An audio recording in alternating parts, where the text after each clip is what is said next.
Olá, meu nome é Nilton Ferreira e você está na Rota 66 Espiritual, um caminho que te leva ao melhor de Deus. E hoje eu vou falar sobre as pessoas que foram auxiliares, parceiras, cooperadoras de forma relevante na Bíblia. Mas antes de começar, deixa eu te pedir, se você ainda não é inscrito no canal, por favor, faça a sua inscrição, aperte o sininho para que você possa receber notificações. Por favor, aperte o like aqui agora, tá bom? Para que dê relevância ao vídeo e envie esse link para os seus amigos, envie para os grupos que você vai nos ajudar bastante. E é claro, participe muito agora do nosso chat comentando. Vamos viajar?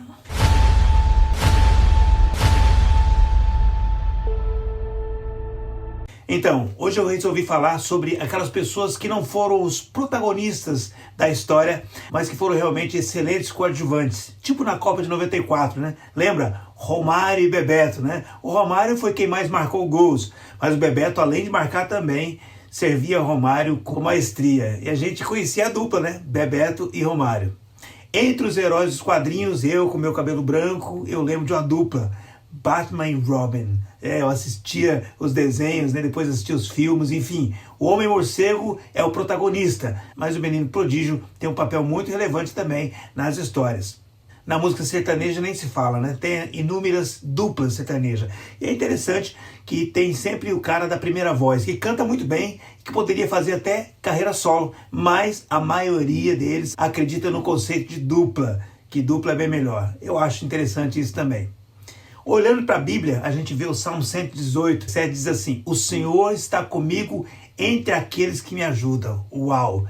Eclesiastes 4 fala que é melhor serem dois do que um, a importância de estar junto, né, com outra pessoa. E Jesus sempre enviava os seus discípulos de 2 a 2, ou seja, ele estava justamente falando sobre esse princípio, o poder do companheirismo. E então hoje eu quero falar sobre os auxiliares que eu achei mais relevante na Rota 66 Espiritual. Eu começo falando de Eliezer, servo de Abraão. Nós aprendemos sobre ele lendo em Gênesis 15 e Gênesis 24. Ele era de Damasco, a atual capital da Síria. Abraão o chamava de o Damasceno Eliezer.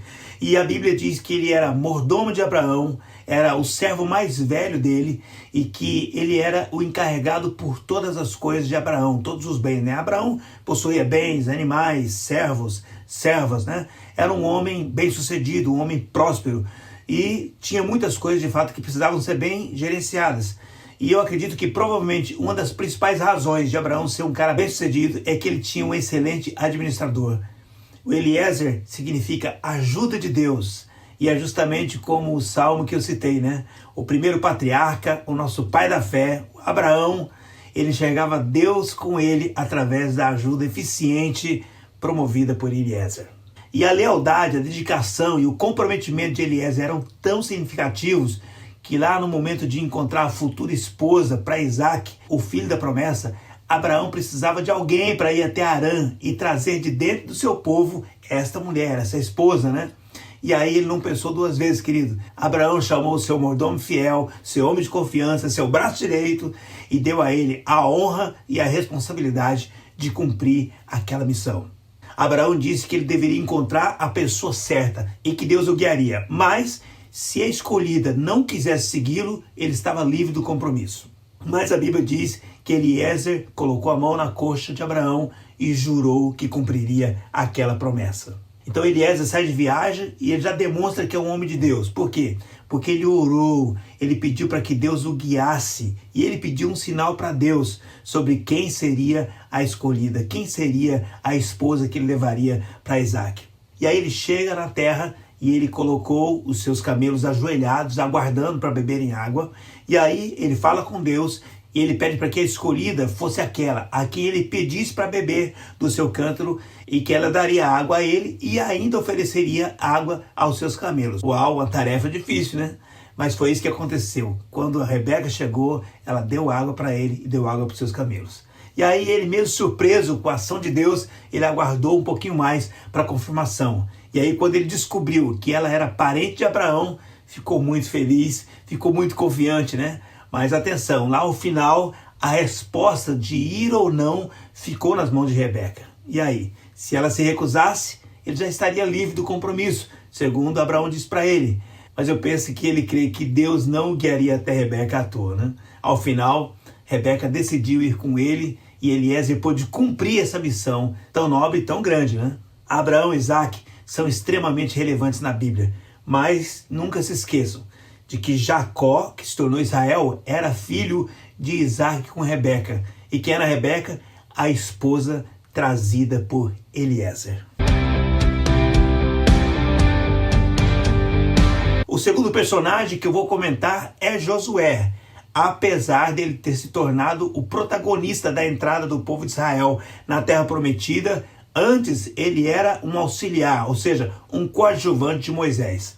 O seu nome era Oséias, que significa salvação, mas Moisés o mudou para Josué, que significa salvação de Deus, ou Deus é salvação. Bom, isso deu um novo significado à missão dele, porque agora incluía o nome de Deus na sua jornada. Aliás, Josué tem a mesma raiz, ou o mesmo significado do nome Jesus. Josué passou anos servindo a Moisés, e quando Moisés subiu ao monte para receber a direção de Deus, Josué foi com ele. Mas provavelmente ele deve ter ficado um pouco abaixo, aguardando enquanto Moisés ia até a presença de Deus, onde a glória de Deus se manifestou, onde Deus falou com ele.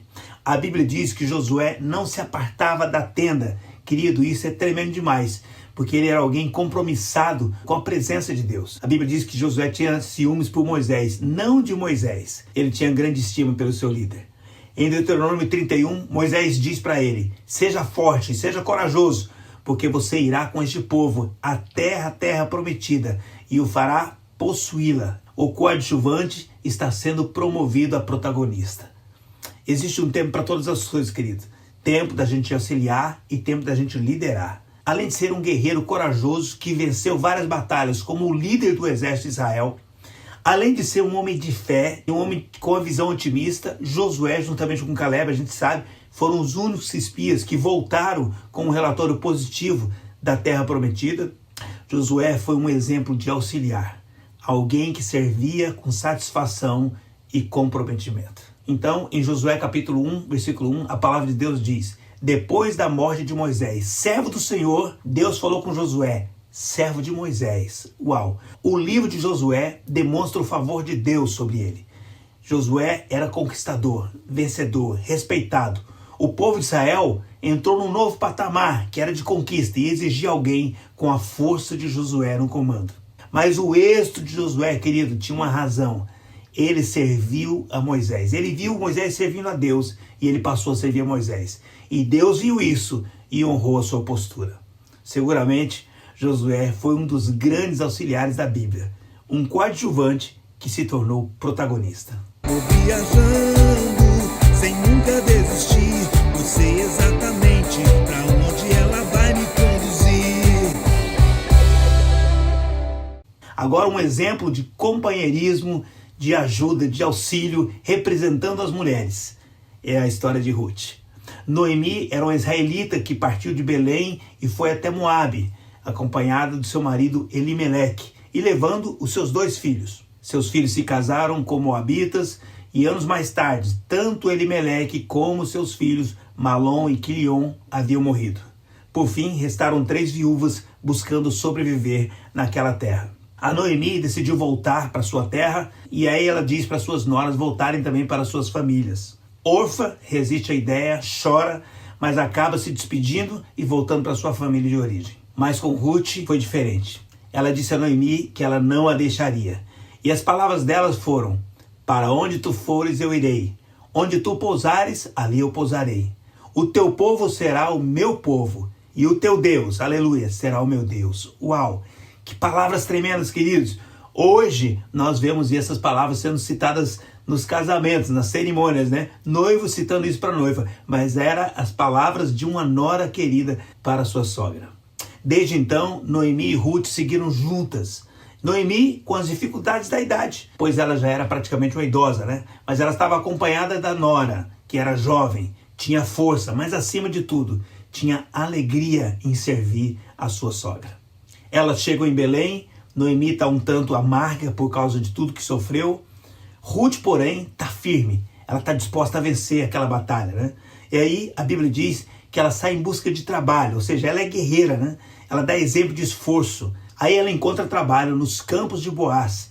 E aí Ruth começa catando o que cai. Ela está demonstrando o quê? Humildade. E também compromisso com a sobrevivência dela e da sua sogra. Então ela é notada por Boaz. E ele se encanta com aquela mulher de espírito excelente. Ele a favorece no trabalho. E aí então a Ruth pergunta para ele: por que você está fazendo isso comigo, né? Por que você está fazendo isso com uma estrangeira?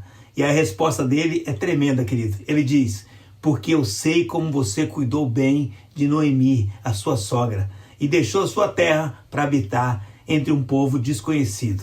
Meu Deus, glória a Deus.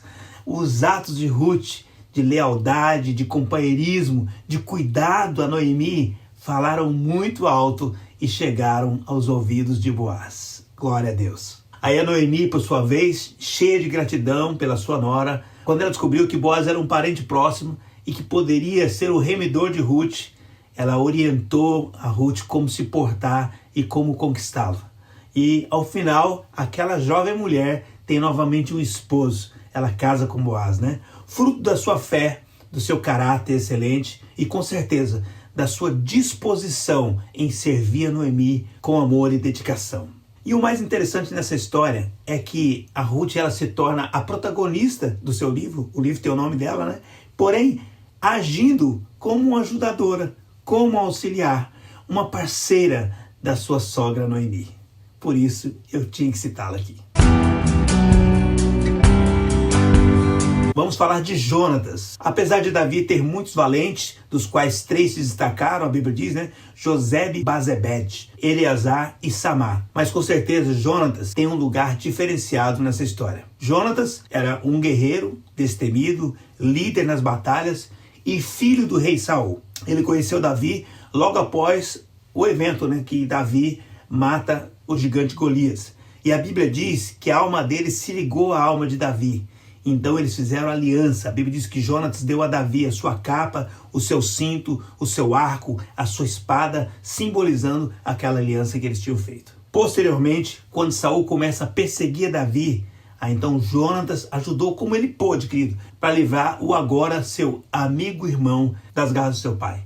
Em 1 Samuel 23, versículos 17 e 18, diz o seguinte: ele disse: não temas, que não te achará a mão de Saul, meu pai. Porém, tu reinarás sobre Israel, e eu serei contigo, o segundo, o que também Saul, meu pai, bem sabe. Ambos fizeram aliança perante o Senhor. Davi ficou no bosque e Jonatas voltou para sua casa.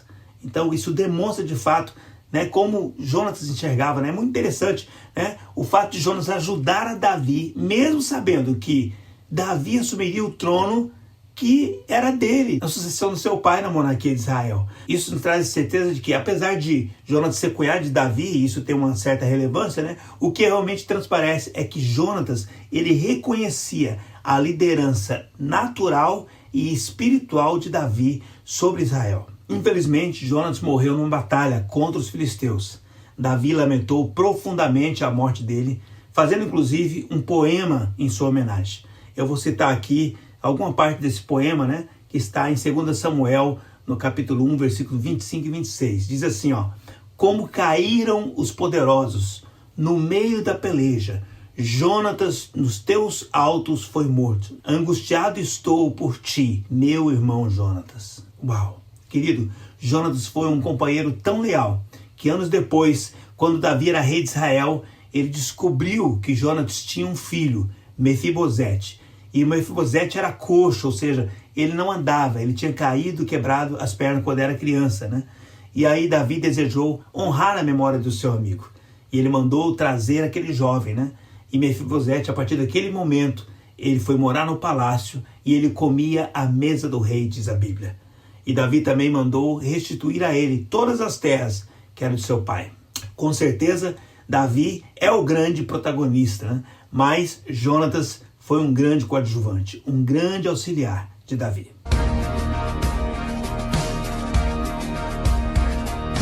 Outro auxiliar que, como Josué, de coadjuvante foi promovido a protagonista foi Eliseu.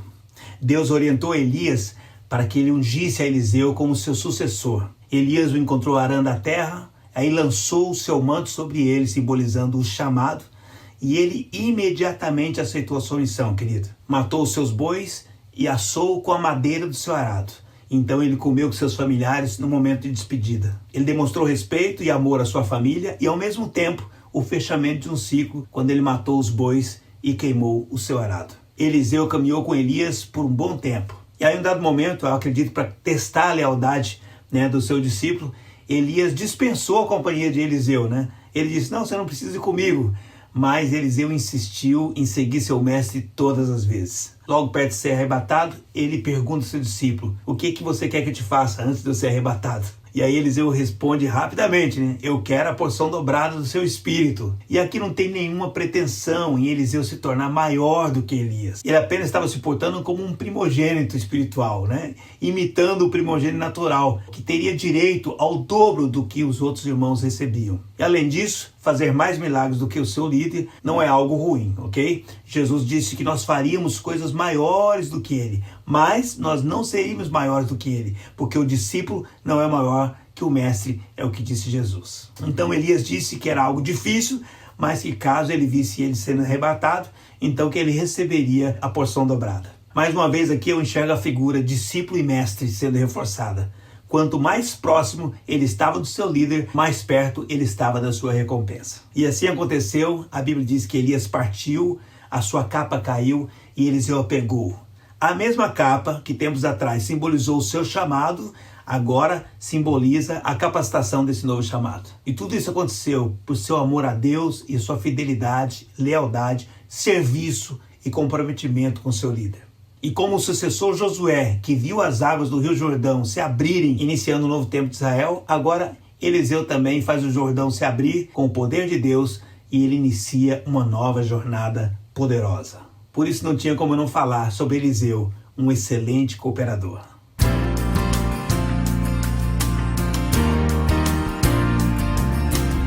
Agora no Novo Testamento, eu vou começar destacando João Batista. Apesar dele não se apresentar numa convivência diária com Jesus, como os outros personagens que eu tenho falado, e de ter batizado Jesus, que concede a ele uma posição de autoridade ministerial naquele momento.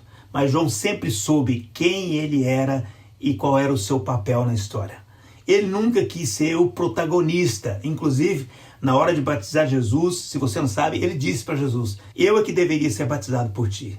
Como Malaquias havia profetizado, João Batista foi aquele que preparou o caminho do Senhor, do Salvador. O ministério dele trabalhou o quê? A consciência do arrependimento do povo, mas sempre dando ênfase naquele que viria após ele. Ele diz: eu batizo com água, mas aquele que vem após mim batizará com o Espírito Santo e com fogo, sempre falando de Jesus que viria. Os primeiros discípulos de Jesus, inclusive, vieram de João Batista. Ele apontou para os discípulos e disse, apontou para Jesus e disse: esse é o Cordeiro de Deus que tira o pecado do mundo. E os discípulos então seguiram a Jesus. Quando ele foi perguntado sobre quem ele era, João disse quem ele não era. Eu não sou o Cristo, eu não sou Elias. E aí ele declarou de fato quem ele era, a sua missão, que ele sabia com propriedade. Ele dizia: eu sou a voz que clama no deserto, preparai o caminho do Senhor. Aleluia! Ele auxiliou Jesus, fortalecendo a identidade de Jesus, fortalecendo o ministério de Jesus, validando a missão de Cristo. Certa vez ele foi questionado sobre Jesus estar batizando as pessoas assim como ele. E aí João Batista respondeu: ele tem a autoridade que foi dada pelos céus. E ainda acrescentou, quem tem a noiva é o noivo. Eu sou apenas o amigo do noivo. Uau, glória a Deus. João Batista foi considerado por Jesus o maior profeta que pisou a terra, querido. Mas ele não dava importância a essa grandeza. E a frase marcante dele é necessário que ele cresça, Jesus, e que eu diminua. E é por isso que eu destaquei João Batista como um grande auxiliar, como um grande servo de Jesus. Vou viajando sem nunca desistir. Eu sei exatamente para onde ela vai me conduzir. E para finalizar, eu vou destacar um dos discípulos de Paulo. Assim como Jesus tinha Pedro, Tiago e João, Paulo também tinha um time, querido. Era um quarteto fantástico, Lucas, Silas, Tito e Timóteo. E eles colaboraram grandemente para o ministério de Paulo. Mas hoje eu vou dar destaque a Timóteo, que ao meu ver parece ser o mais próximo dos quatro. Paulo conheceu Timóteo em Listra, durante a segunda viagem missionária que ele fazia na companhia de Silas e também provavelmente de Lucas. O seu pai era grego, e isso explica o fato dele não ser circuncidado, mas o seu nome significa o que honra a Deus, e provavelmente isso é a influência da sua mãe, que era uma judia crente. Paulo declara que Timóteo tinha uma fé não fingida, ou seja, autêntica, que ele tinha recebido da sua avó Lloyd e da sua mãe Eunice. Paulo decidiu incluir Timóteo na sua caravana, mas para isso ele precisava circuncidá-lo. Um negócio difícil, tá? Mas Timóteo permitiu. Por quê? Porque ele queria ajudar na evangelização dos judeus, que usavam o ato da circuncisão como demonstração da aliança deles com Deus. Desde então, Timóteo acompanhou Paulo juntamente com Silas. E a fim de que o evangelho chegasse à Europa, a equipe missionária de Paulo vai pregar em Filipos, Tessalônica e Bereia, que eram cidades da Macedônia. E aí Paulo sofreu uma perseguição do pessoal de Tessalônica, e aí os irmãos embarcaram ele para Atenas. Mas aí Timóteo ficou com Silas, a fim de dar continuidade ao trabalho em Bereia, uma das cidades, né? Depois Paulo desceu para Corinto e Timóteo e Silas foram para lá encontrar com Paulo. Paulo era o líder, mas Timóteo, juntamente com Silas, eram suportes importantíssimos na missão de Paulo. Agora, para você ter uma ideia da importância do ministério auxiliar de Timóteo, das 13 cartas que Paulo escreveu, 2 foram direcionadas a Timóteo, com conselhos pastorais para ele e para as igrejas que ele cuidava. Inclusive, essas cartas foram das últimas que Paulo escreveu. Estava perto da sua morte, estava na prisão. Então, acredita-se que ele estava instruindo aquele que continuaria o seu trabalho. Paulo ainda cita Timóteo em 8 das 11 cartas restantes, o que comprova de fato a importância da sua cooperação. Certa vez, Paulo estava preocupado com o bem-estar espiritual dos Tessalonicenses, então ele via Timóteo para fortalecer e encorajar os irmãos. E aí ele se referiu a Timóteo como o nosso irmão, ministro de Deus e nosso cooperador no Evangelho de Cristo. Uau! Vale lembrar que Timóteo era um jovem quando começou a seguir Paulo. Mas o apóstolo Paulo enxergou o potencial dele e investiu na sua vida, sempre validando seu ministério. Paulo chamava Timóteo de meu verdadeiro filho na fé. Nas suas cartas a Timóteo, Paulo orienta, o adverte, o motiva, o instrui, isso tudo para validar o ministério que ele tanto acreditava.